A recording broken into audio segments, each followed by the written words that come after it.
Muito bom dia a todos. Que Jesus, o Mestre amantíssimo, ampare a todos nós e nos dê a sua paz.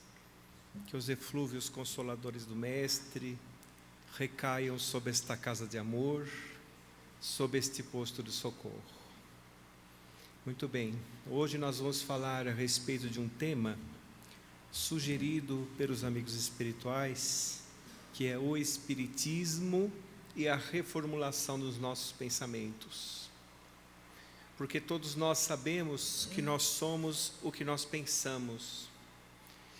O pensamento é algo que é proveniente do Espírito, em uma sequência maravilhosa, que é assim: nós educamos nosso pensar, que nós vamos comentar ao longo da palestra a respeito disso, de como o Espiritismo contribui para a educação do nosso pensamento, por ser uma doutrina eminentemente educativa, de alto teor moral, e que faz com que a fé raciocinada, proporcionada pela doutrina espírita, nos faça crescer espiritualmente, quando nós colocamos este ensinamento em nosso coração.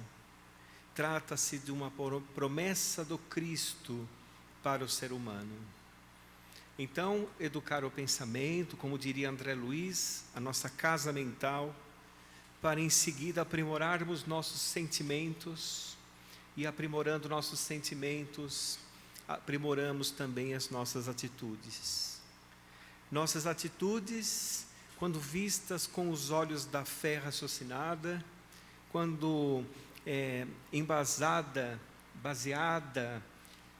nas leis imutáveis que a doutrina espírita nos ensina, como lei de causa e efeito, a lei da reencarnação, que são leis naturais, as nossas atitudes se tornam muito mais responsáveis. Nós deixamos de lado muitas vezes o imediatismo. Nós educamos o nosso falar, nosso pensar, nosso agir, para que a nossa vida seja rica em semeaduras. Existe o tempo de semear e o tempo de colher. Através da doutrina espírita, nós respondemos às dúvidas que são intrínsecas do ser humano. De onde viemos? Quem somos? Qual a finalidade da vida? O que será de nós? O que será de nós quando o mundo orgânico falir? Ou quando a fatalidade, entre aspas, com aparente justiça nos alcançar? E quando aqueles que amamos retornarem para a vida espiritual? O que será de nós? O que será deles? A doutrina espírita é a doutrina que estuda a origem, a natureza, o destino dos espíritos e as relações existentes entre o mundo corporal e o mundo espiritual. É uma ciência de observação, é uma filosofia de comportamento que faz o ser crescer através da modificação das suas próprias atitudes, de seus próprios sentimentos. Mas antes, eu gostaria de contar uma história para enriquecer um pouco o nosso assunto, a respeito de um exemplo de modificação e de como os resgates, chamado provas, expiações, eles contribuem sobremaneira para a nossa evolução nesse nível espiritual que nós nos encontramos. Nós nos encontramos em uma fase espiritual que ainda aprendemos com a dor, com a perda. Se nós olhamos as vicissitudes da existência com os olhos da fé, as barreiras educativas colocadas pelas próprias leis da criação e pela espiritualidade maior, nós vamos observar como se fossem professores autênticos para nosso viver, contribuindo para o forjar do nosso espírito, para que nós possamos crescer realmente e saiamos do sono em que estamos.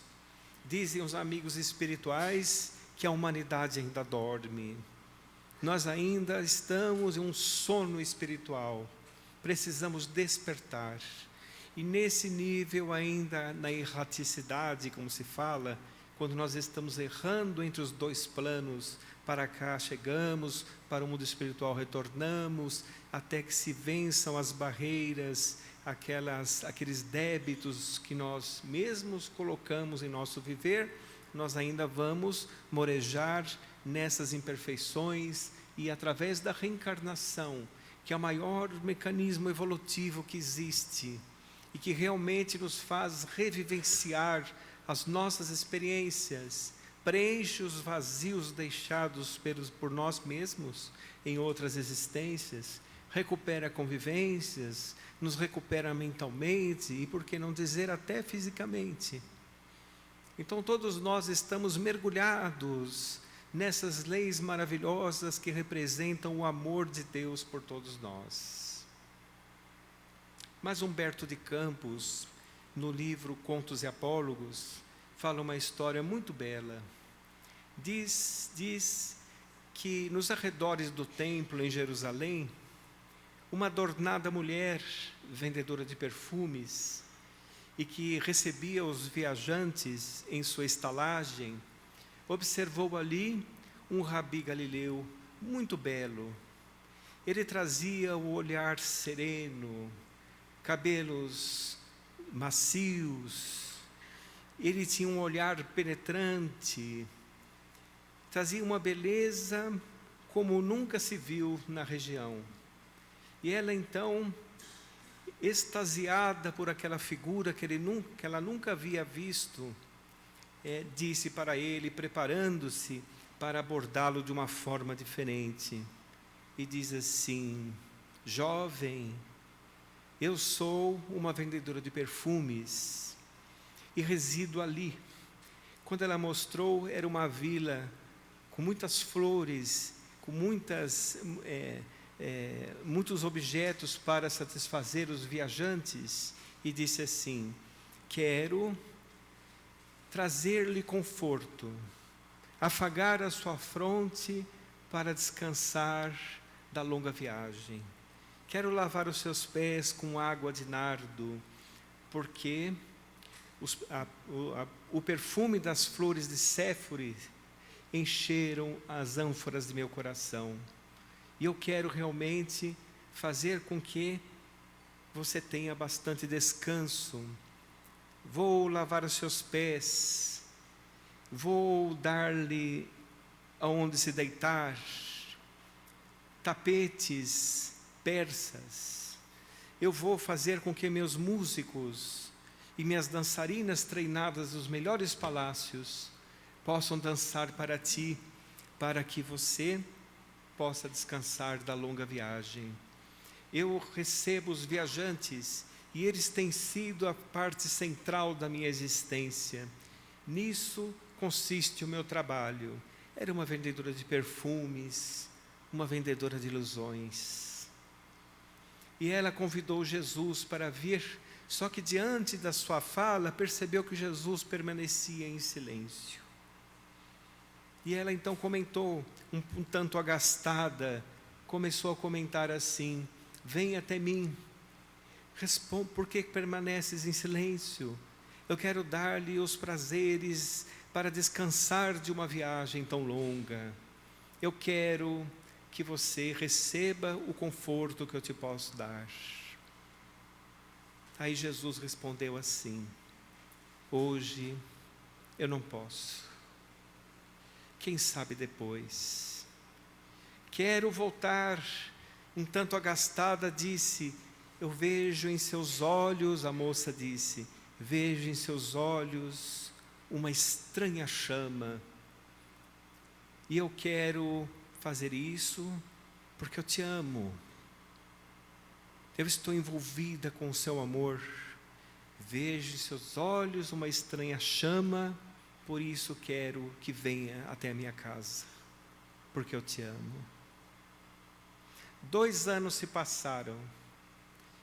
Quando Jesus estava recuperando os olhos escurecidos, a luz, quando os membros hirtos recuperavam o tônus muscular, levantava paralíticos, ouvidos moucos, recuperavam a sensibilidade.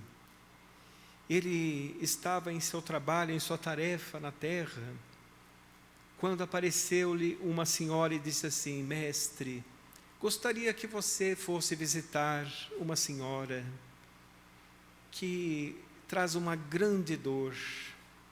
Ela está acometida da lepra e ela está numa situação muito difícil.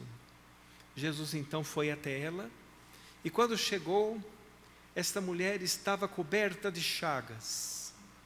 Essa mulher estava realmente envolta em muita dor. A coloração da pele era uma coloração amarronzada, as feridas pontiagudas. Ela era todo sofrimento, mas trazia ainda o olhar tão inquiridor quanto antes. O que restou da mulher foi o seu olhar, a forma como ela olhava. E ela reconheceu em Jesus aquele jovem que ela havia falado 2 anos antes.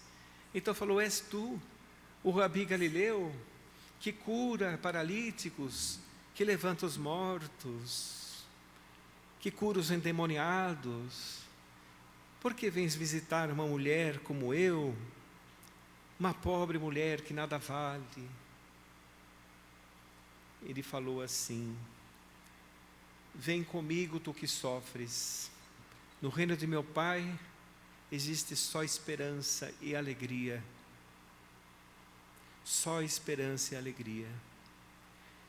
Quero fazer isso por ti, porque vejo em seus olhos uma estranha chama.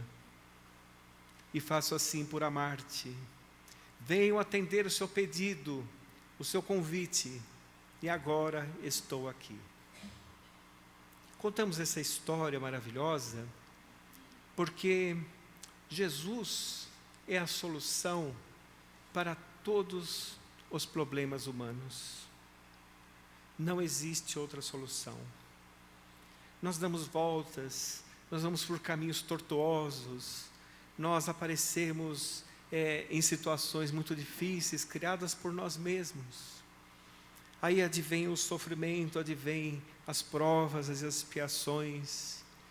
O indivíduo às vezes acha que ele tem o controle de tudo em sua vida, e quando percebe, não tem o controle de nada.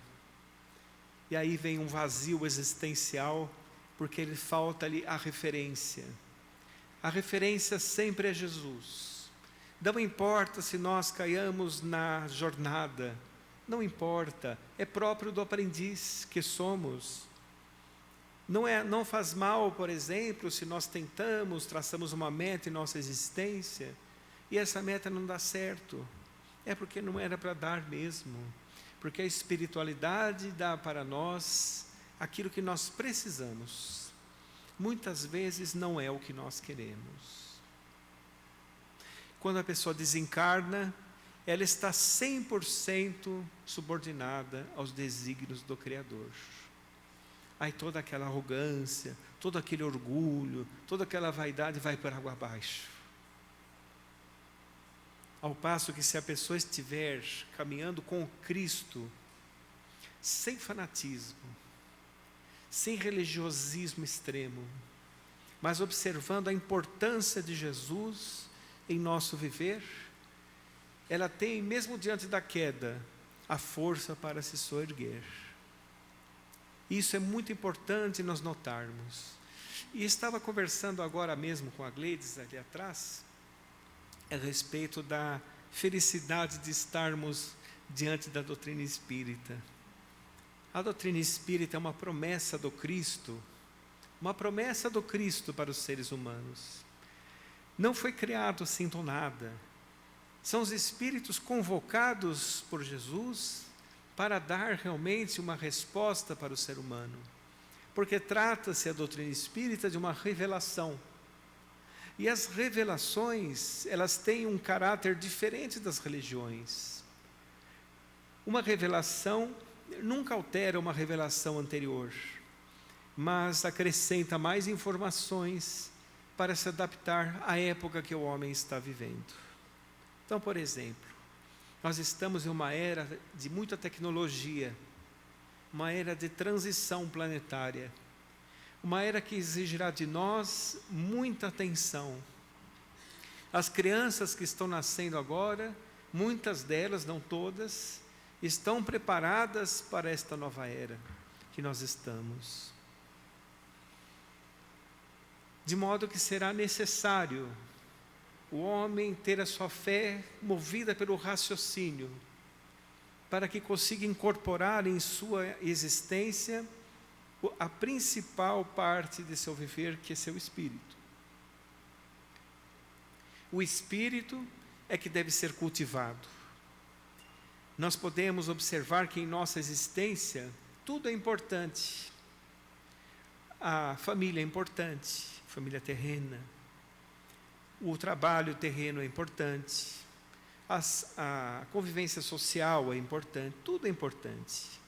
Mas se a parte espiritual não estiver bem, nada vai bem. Faltará algo que preencha o nosso coração. E a doutrina espírita, ela vem dar essas respostas que nós comentamos, para que o indivíduo se sinta pleno, para que ele entenda realmente o momento em que ele está vivendo. Se ele está passando, por exemplo, por uma enfermidade, ou se ele está passando pelo desemprego tão comum hoje em dia, se ele está passando pela perda, entre aspas, de um parente amado, através da doutrina espírita ele vai achar os mecanismos necessários para conduzir o seu pensamento e reforçar o seu coração. E ter o seu coração pacificado na razão e pacificado na elevação do pensamento. Então, por exemplo, a doutrina espírita nos explica: hoje nós somos o resultado do nosso ontem, e amanhã seremos aquilo que cultivarmos hoje. Viram a moça que encontrou com Jesus? Ela era uma vendedora de ilusões. Ela caminhava de braços dados com os equívocos. Ela se desvalorizava como mulher. Ela tinha uma conduta repreensível, vamos dizer assim, socialmente falando. Ela era uma mulher que estava com várias ilusões no pensamento. Aí adveio a dor e Jesus a consolou. Porque a dor tem esse papel. A dor tem o papel de regenerar o aprendiz, forjar o nosso espírito. Então, por exemplo, você vai modificar o seu pensamento se o indivíduo está orgulhoso, se ele se acha, se ele é egocêntrico, ele se acha o centro da humanidade. Muita gente pensa assim. Aí aparece uma pequena dor, uma pequena enfermidade, ele tem que ir para um hospital.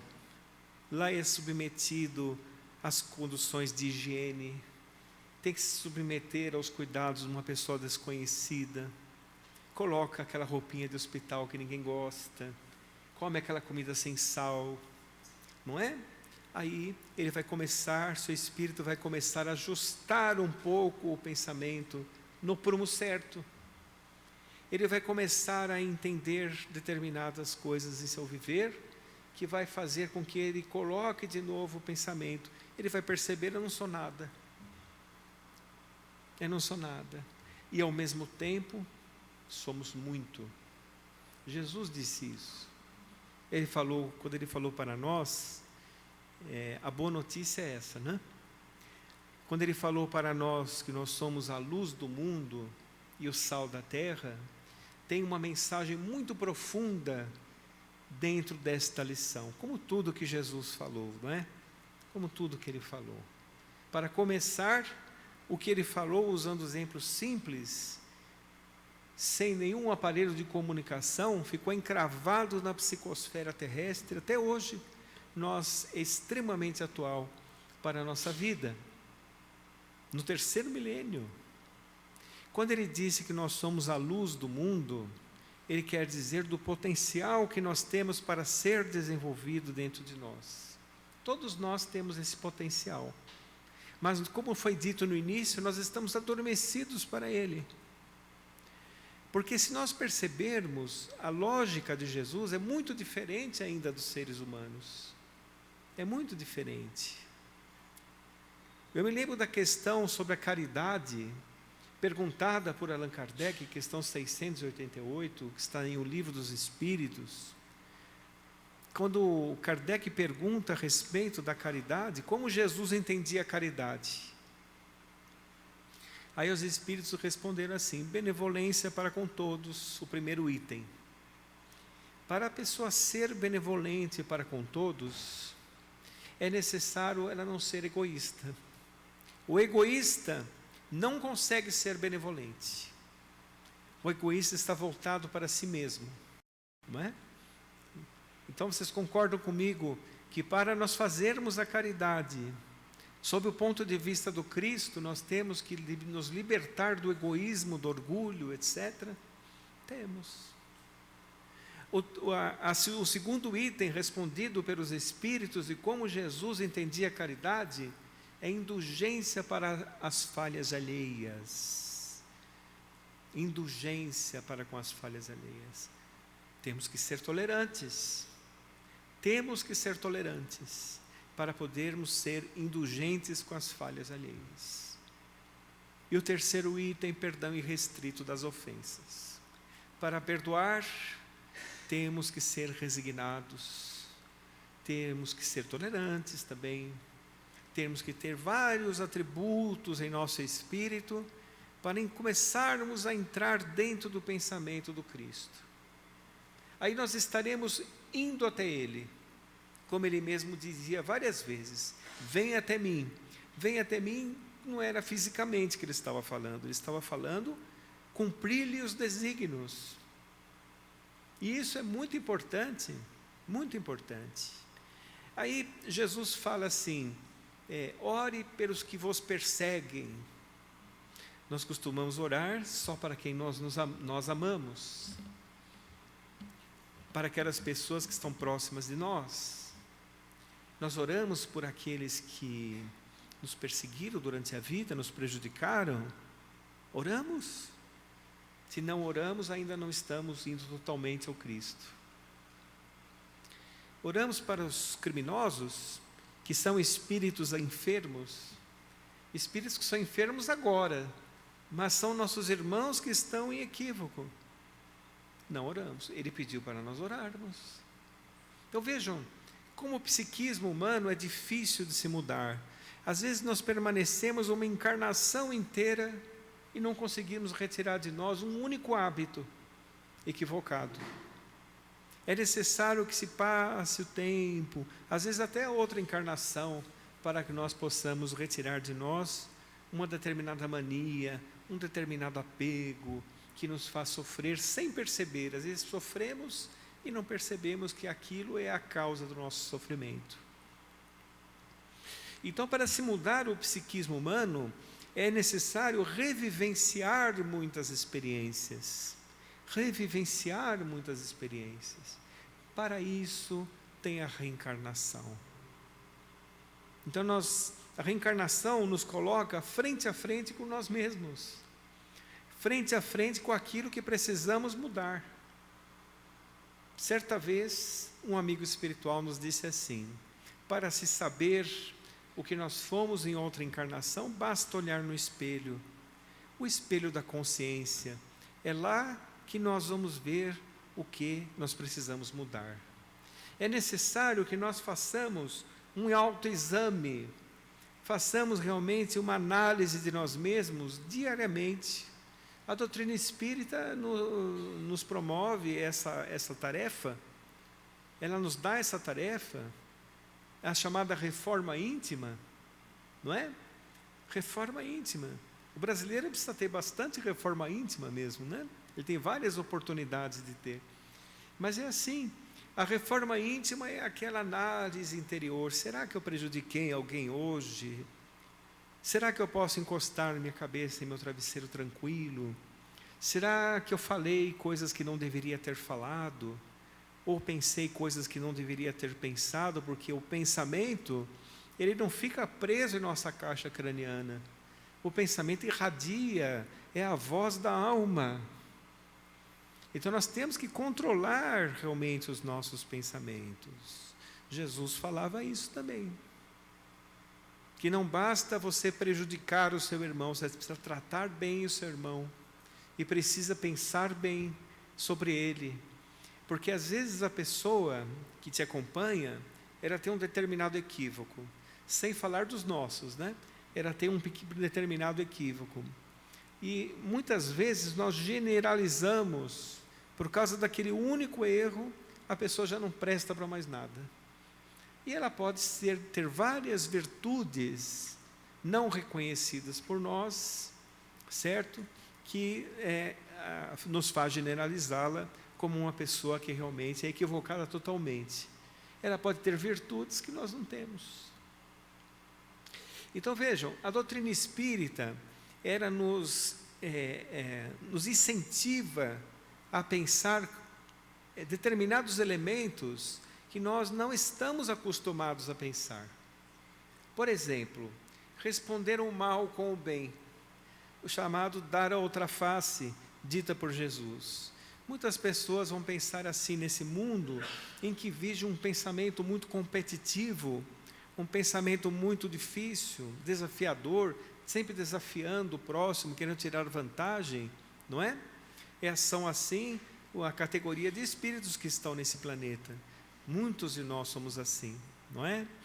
E ao passo que se você dar a outra face, não é nada pejorativo, não está te chamando de covarde, não está fazendo com que você seja tolo, de forma nenhuma. Dar a outra face representa uma grandeza espiritual, que é responder o mal com o bem. Então aquele que te prejudicou, se mais na frente ele te pedir ajuda, ajude-o, é a sua oportunidade. Ninguém reencarna perto de ninguém por acaso. A reencarnação, ela segue um plano, chamado plano reencarnatório, que é designado na vida maior, na vida espiritual, e quando nós chegamos aqui na Terra, esse plano é cumprido gradativamente, vai obedecendo um pouco o nosso livre-arbítrio que ainda não está totalmente desenvolvido. Nós somente seremos 100% donos do nosso livre-arbítrio quando nos tornarmos espíritos puros, não é? Porque muitas decisões nossas não são factíveis. E a espiritualidade que nos acompanha os passos na Terra vai, de certa forma, conduzindo o nosso viver de acordo com algumas coisas que nós decidimos. Então vejam, a valorização das coisas da Terra também é algo que nós precisamos educar em nossos pensamentos, e muito. Às vezes damos tanta importância a determinados elementos aqui da Terra, e quando vem a maturidade do espírito, ou a maturidade da idade também, nós percebemos que não tem tanta importância assim. Agora vocês imaginem, quando chega lá na vida espiritual, quando nós desencarnamos, que a nossa consciência, vamos supor, é desse tamanho, ela se alarga um pouco, o espírito começa a ter uma consciência um pouco mais ampliada, entender mais a sua existência, porque está liberto das impressões da matéria, dos limites que a matéria impõe. Então ele terá condições de analisar a sua vida com mais profundidade. Aí que aquelas coisas que nós valorizarmos tanto na Terra vão ficando para trás, semelhantes à criança que já não liga mais para seu brinquedo quando se torna adulta. Então, nós vivemos em um mundo material que é muito importante para a nossa evolução. O Espiritismo não é contra a matéria. Nós podemos ter coisas. Se nós estudamos, trabalhamos, nos esforçamos por isso, podemos ter coisas, não há problema nenhum. O problema é ser escravo das coisas. Nós não devemos ser escravos das coisas, porque aí nós estaremos nos acorrentando ao materialismo. Então, o que o Espiritismo diz que é pernicioso para o ser humano é o pensamento materialista. Esse sim. O indivíduo desvinculado de Deus, desvinculado das questões do espírito, vincula-se à matéria, como se fosse o seu Deus, e nunca preenche um vazio existencial do espírito. A pessoa está sempre por ser feliz, ao passo que se o indivíduo se espiritualiza, seja onde for, seja onde a linha de pensamento que lhe agrada mais e que lhe faz ser uma pessoa melhor, ele vai encontrar mais os compromissos do Espírito em seu coração. Ele começará a entender a verdadeira finalidade da existência. Ele se tornará feliz aonde quer que esteja, e pela situação que passe, haverá uma paz interior, que é do Espírito, que já tem certas conquistas. Mas não é aquela paz ufanista, não é aquela paz totalmente passiva, é uma paz que provém das conquistas do Espírito. Depois de uma longa caminhada, depois de muito esforço, de suor e lágrimas, aquele Espírito teve conquistas dentro de si, que o faz vencer as vicissitudes da existência da forma correta. Como diz lá no Evangelho, capítulo 5, bem-aventurados os aflitos, bem sofrer e mal sofrer. Você pode passar bem pelas provas, com resignação, com aprimoramento espiritual, com alegria espiritual, ou você pode passar com revolta, você pode passar com inconformismo, com derrotismo. Essas são as duas formas de vivenciar às vezes a mesma prova. Então veja que interessante, nós temos a certeza de que nós somos os autores do nosso destino. Nós é que escrevemos o livro da nossa existência, que iremos ler ao longo da vida e das outras vidas também. Então, nós devemos parar de culpar os outros por nossa infelicidade. Aí você vai educar o seu pensamento. Vamos entender que aquilo que aparece em meu viver é uma lição, é uma prova. Então eu tenho que revivenciar. Às vezes aquela pessoa que provocou aquele determinado problema é um instrumento para a prova, ou algum resgate que nós temos que passar com aquela pessoa, que nós tenhamos feito algum mal para ela, ou ela para nós. Na lei de causa e efeito, ela reencarna a próxima, para nós podermos nos recuperar. Isso é maravilhoso, podem perceber. As provas passam por nossa vida, e nós temos a oportunidade de crescer com ela, ou não, depende de nossa decisão.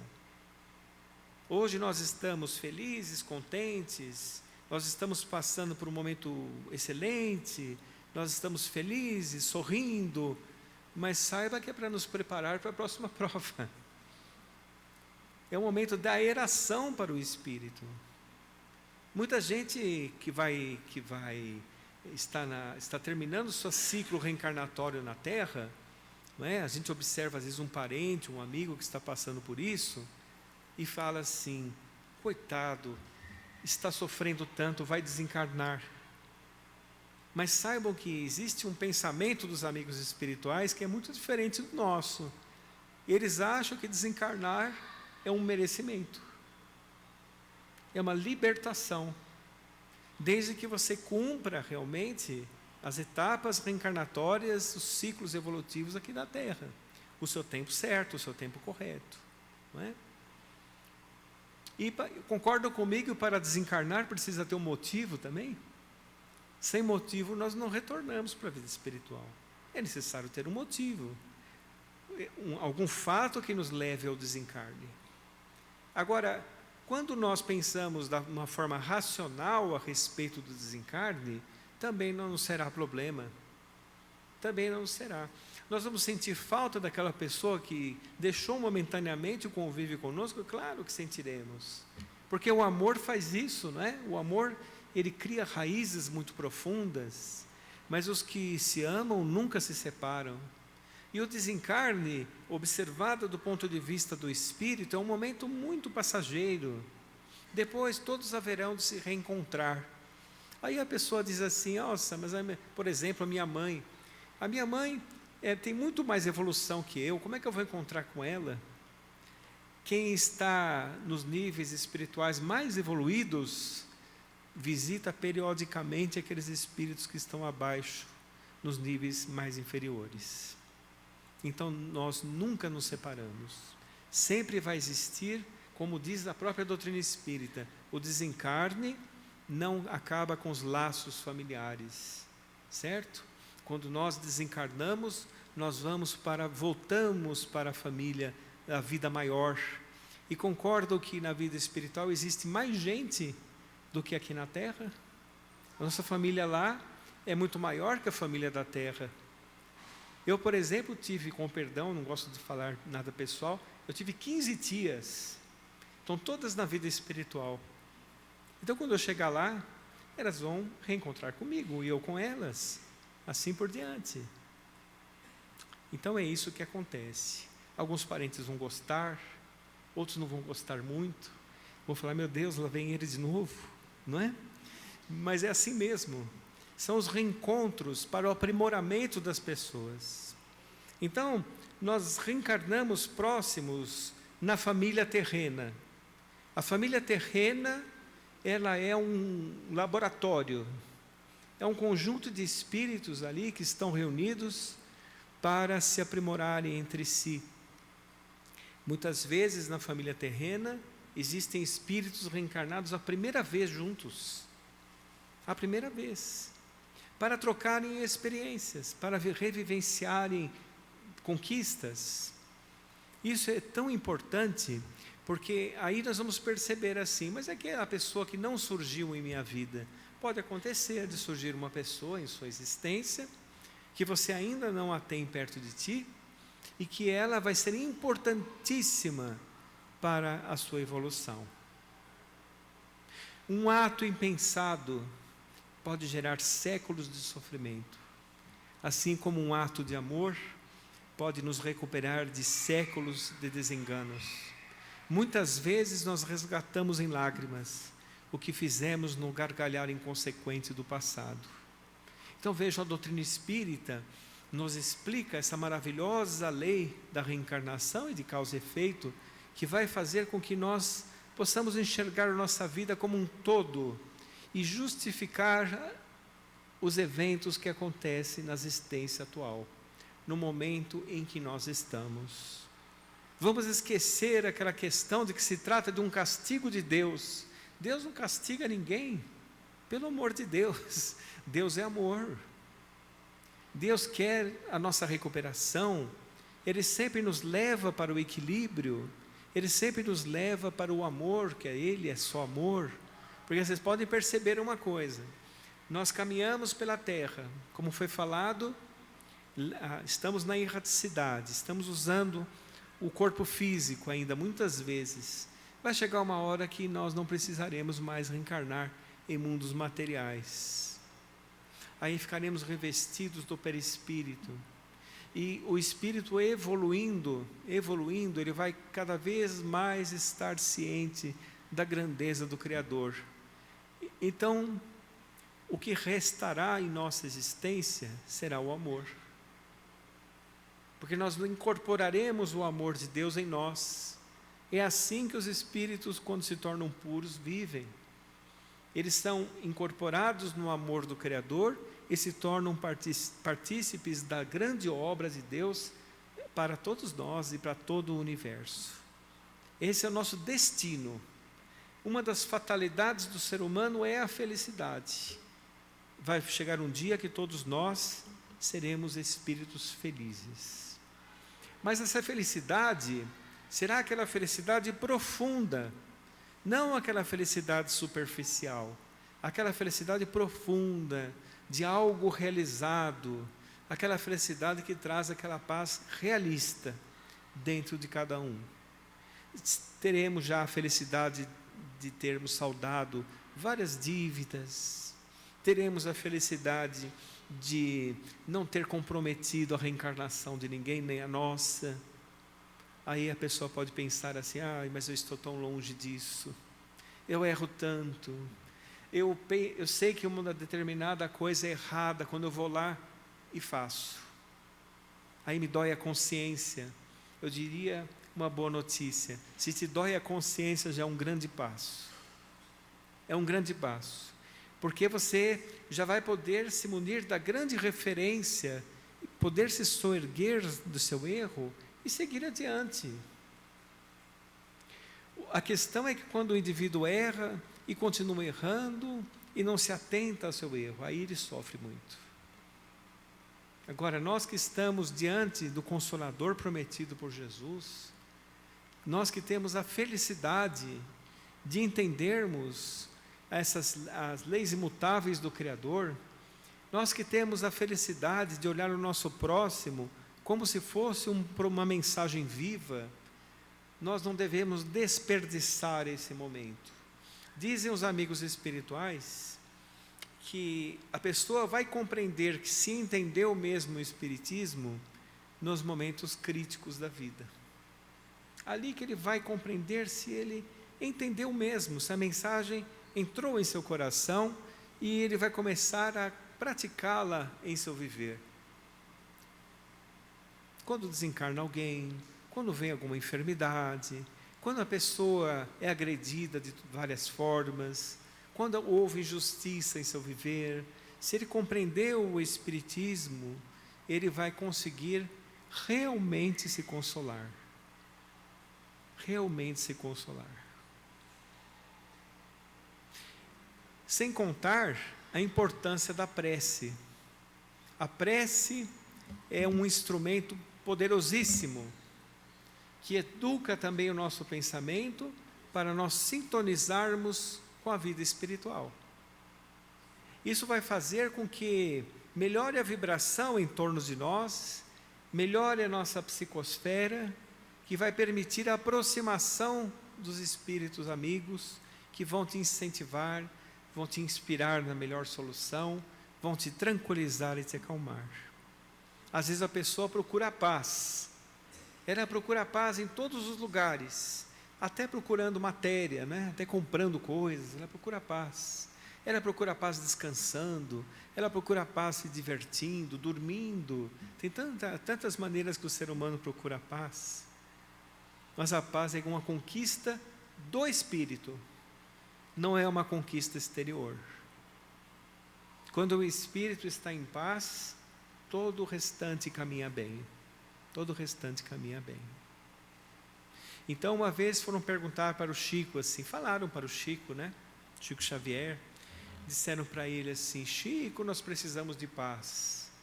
Ele falou assim: meu filho, nós precisamos de pá, que significa trabalhar. Temos que trabalhar muito, mas muito mesmo. O mesmo esforço e o mesmo sacrifício, entre aspas, que nós fazemos para as coisas da existência, nós temos que fazer para o nosso espírito. Porque às vezes nós nos controlarmos de uma resposta pronta, uma resposta agressiva, ou uma atitude inesperada, é um sacrifício muito grande para o espírito que somos. Mas à medida que o tempo passa, esse exercício vai se tornando cada vez mais fácil. Cada vez mais, quando você vai ver, já conseguiu. Isso é um motivo de grande júbilo para os espíritos amigos que nos acompanham na reencarnação e fazem de tudo para que ela se dê dentro do possível, o melhor dentro do possível. Eu miro realmente uma passagem da Gênese, o livro A Gênese de Allan Kardec. E esta é para os trabalhadores, para os que trabalham realmente dentro da doutrina. E para aqueles que estão aprendendo também. No capítulo A Gênese, no primeiro capítulo, Caracteres da Revelação Espírita, tem um parágrafo que é muito importante, que diz assim: o Espiritismo não foi dito por completo, nem imposto a crença cega, já que a sua origem é divina e a sua elaboração aqui na Terra é fruto do trabalho do homem. Olha que responsabilidade muito grande. O Espiritismo, ele continuará existindo, mesmo que ninguém entenda o Espiritismo. ele continuará existindo, porque é a verdade da vida espiritual. Nós é que temos que correr atrás da informação e colocá-la em nosso viver. Então, esta casa maravilhosa certamente dá muitos cursos. E a pessoa diz assim: mas eu não tenho tempo de fazer curso. Eu preciso achar um tempo para fazer um curso de espiritismo. Veja, o curso de espiritismo ele é muito mais do que um curso. Ele vai te fazer dirigir o pensamento de uma forma correta, usando os postulados espíritas. Para se conhecer o espiritismo, não basta ler superficialmente. É necessário se aprofundar nas lições, examinar as entrelinhas. E tem uma característica, as obras da codificação, que quando você lê qualquer livro da codificação, principalmente o livro dos Espíritos, que é um verdadeiro tratado sobre a vida humana, quando você lê, e lê daqui uns 10 anos, você vê muitas coisas que passou despercebido, que você não conseguiu notar. Parece que você está lendo pela primeira vez o livro de novo. Tão enriquecedor que é. Então, nós falamos dos cursos, porque o curso, o entendimento da doutrina espírita é a segurança. É a segurança. Não basta vir à casa espírita, só tomar o passe e continuar sendo a mesma pessoa. É necessário nós evangelizarmos o nosso coração, e se tiver a oportunidade, o tempo somos nós que fazemos. Nós que fazemos o tempo. Se a pessoa falar, quando tiver tempo, não vai nunca. Ela precisa eleger uma determinada hora para seu viver, para cuidar do seu espírito, para enriquecê-lo de informações. Então, vejam como o Espiritismo contribui sobremaneira para a nossa forma de pensar.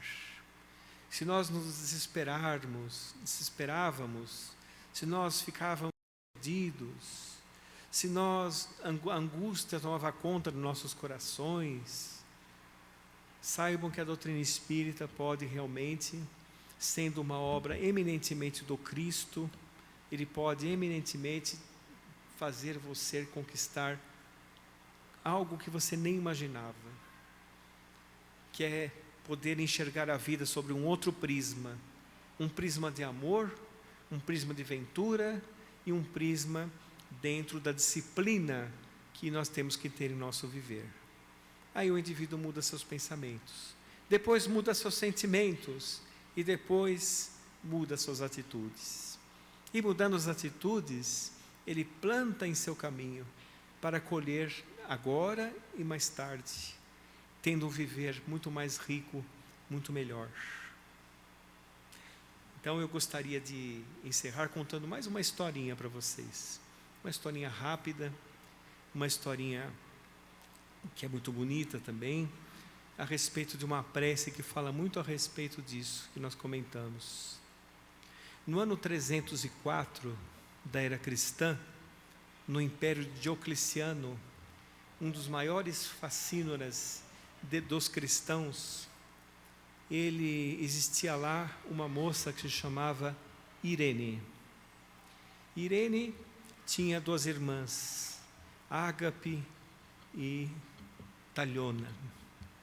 As 2 irmãs as 3 tornaram-se cristãs. E quando elas estavam pregando o cristianismo, eram de famílias nobres, estavam pregando o cristianismo, proibido na época por Diocleciano, que em uma semana pôde desencarnar 17.000 cristãos, no ano 303. Mas em 304, ela foi chamada para negar a sua fé. É uma mártir cristã, Irene. E as suas 2 irmãs foram degoladas à sua frente, e ela foi queimada viva. Depois, passaram-se os anos, muitos anos, quando uma médium chamada Madame Creu, uma das médiuns que Kardec utilizava para a feitura da codificação espírita, ela tinha psicografia, E ela recebeu, por exemplo, Lamennais, Lacordaire, recebeu o Espírito da Verdade, e recebeu certa vez, no ano de 1820, um espírito de uma moça envolta numa grande luz, uma luz muito grande mesmo. A luz era tão grande, era um espírito tão doce, que ela esqueceu a sua personalidade e se intitulou Caridade, porque Irene era conhecida pela enorme caridade que ela fazia. Ela fazia muita caridade mesmo. Dia a dia, hora a hora, ela socorria os desafortunados. Esse espírito se intitulou Caritas, que em latim quer dizer caridade. Deu algumas mensagens, inclusive através dessa médium. Inclusive, no ano de 1870, Kardec já havia desencarnado, ela deu a famosa mensagem de Caritas, que está em um livro, num grupo belga espírita da época de Kardec. Então, quando a Madame Creu se concentrou naquela belíssima noite, os espíritos presentes ali todos, uma vibração maravilhosa, esse espírito que era uma mártir cristã, começou a dar a mensagem de Caritas. Deus nosso Pai, que sois todo poder e bondade, dai a força àquele que passa pela provação, dai a luz àquele que procura a verdade, ponde no coração do homem a compaixão e a caridade. Deus, dai ao viajor a estrela guia, ao aflito a consolação, ao doente o repouso. Pai, dai ao culpado o arrependimento, ao espírito a verdade, à criança o guia, ao órfão o Pai. Senhor, que a vossa bondade se estenda sobre tudo o que criaste. Piedade, Senhor, para aqueles que não vos conhecem, esperança para aqueles que sofrem. Que os Espíritos Consoladores possam derramar por toda a parte a paz, a esperança e a fé. Um raio, uma faísca do vosso amor pode abrasar a terra. Deixai-nos beber nas fontes desta bondade fecunda e infinita, e todas as lágrimas secarão, todas as dores acalmar-se-ão. Um só coração, um só pensamento subirá até vós, como um grito de reconhecimento e de amor. E como Moisés sobre a montanha, nós vos esperamos de braços abertos. Ó poder, ó bondade, ó perfeição, e queremos de alguma sorte alcançar a vossa misericórdia. Dai-nos a força de ajudar o progresso, a fim de subirmos até vós. Dai-nos a caridade pura, dai-nos a fé e a razão, dai-nos a simplicidade que fará de nossas almas o espelho, onde se deve refletir a vossa imagem. Caritas. E Kardec, nas alturas imensas do infinito, observava emocionado a mensagem daquele Espírito conhecido e amoroso. Muita paz a todos. Que assim seja.